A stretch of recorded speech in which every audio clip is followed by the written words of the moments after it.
Sinampahan ng reklamo ang mga abogado at kalyado ni Pastor Apollo Kibuloy na humarang para maaresto ang pastor sa compound ng Kingdom of Jesus Christ. Nasa frontline ng balitang yan si Ria Fernandez. General Torre has been threatening us even after the siege. Now, he really truly did it.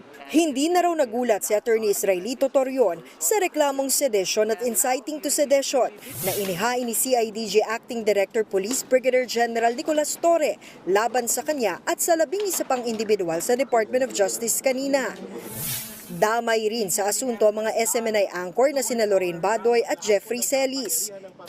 Nagugat ang mga kasong yan sa umano'y pangaharang dati ng grupo ni Torion nang isilbi ng PNP ang warrant of arrest kay Pastor Apollo Kibuloy sa Kingdom of Jesus Christ compound sa Davao City noon. Pero buwelta ni Torion, wala namang basihan ang umano'y panguudyok nila ng rebelyon. I was even at a loss as to where did I utter words that would incite to sedition. I was just defending my client. Handa naman daw ang abogado ni Kibuloy na sagutin sa DOJ ang mga akusasyon ni General Torre. Pero habang wala pa siyang kopya ng reklamo, abala muna siya sa pag-asikaso sa kaso ni Kibuloy. Kanina, siya ang humarap sa Pasig Regional Trial Court Branch 159. Pinayagang mag-online appearance lang sa korte ang pastor mula sa PNP Custodial Facility sa Camp Crame.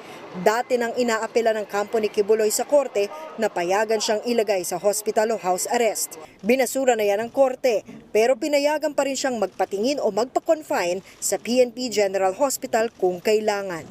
Nagbabalita mula sa Frontline, Ria Fernandez, News 5. Mga kapatid, Jiggy Manikad po, iba na ang may alam at may pakialam sa panahon ngayon. Para sa konkreto, kumpleto at komprehensibong balitaan sa Frontline, mag-follow at mag-subscribe sa social media pages ng News 5.